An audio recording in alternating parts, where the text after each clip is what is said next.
बसाने की कोशिश करते थे तो कहता था मैंने आपके भाइयों को, आपकी मामा को, आपको मतलब कि मैंने मार देना। इस वजह से हमें इतना उसने मूव किया हुआ था कि हम किसी को भी नहीं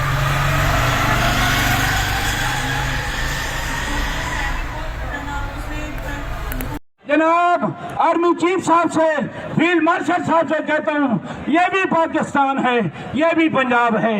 हम पाकिस्तान में रहते हैं, कितना बड़ा जुल्म है, हमारी पेंशन पे डाका पड़ा है। अल्लाह आपको फील्ड मार्शल से भी ऊपर ले जाए और खुदा के लिए कुछ हमारा भी सोच लो।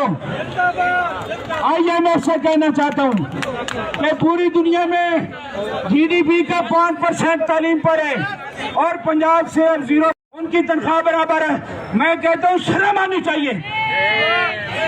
आला तालीम याफ्ता हमारे नौजवानों का रोजगार जिस तरह से इस्तेसाल का शिकार है, निजकारी का जो यार है,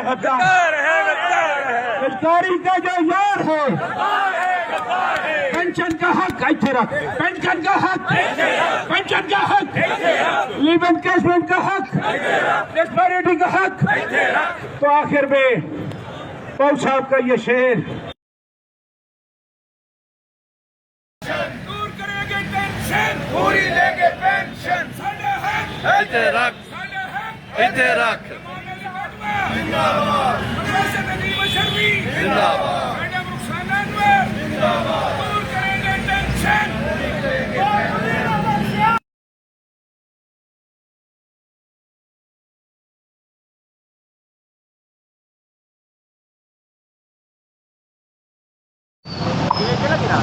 ये कांटे तो खैर कांटे हैं, उनसे गिला ही क्या। मैं फूलों की वारदात से घबरा के पी गया।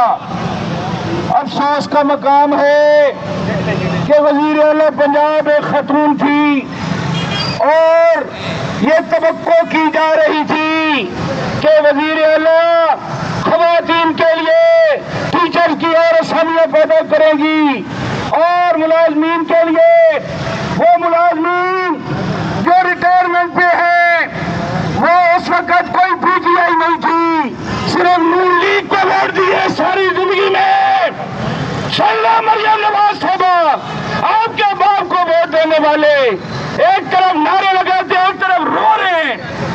100 में से अगर 20 लाख बनती थी पेंशन तो कितनी बन रही है? 10 लाख। ओ भाई 10 लाख से उसने बच्चियों की शादियां करनी थी, सरकारी मुलाजिम ने हज करना था। फिर ये आपको चीफ जस्टिस कह रही है कि ये गैर कानूनी है, जिन शराइत पे भर्ती हुई है उन्हीं पे रिटायरमेंट, ये कानूनी तकाजा है। फिर लीव एनकैशमेंट का जब जनाब शहबाज नवाज शरीफ ने मुलाकात करके कहा, मोहतरमा वजीर आला पंजाब साहबा, सुन लो मीडिया भी, सुन लो एजेंसियां भी, सुन लो पुलिस वालों, सुन लो, एक वजीर आला अगर झूठा वादा कर दिए, क्या वो वजीर आला बनने की अहल है? तो जिसने ये वादा किया कि इंशाअल्लाह मैं आऊंगी, दूर करेंगे टेंशन, पूरी लेंगे पेंशन, इधर रख, इधर रख, जिंदाबाद, जिंदाबाद।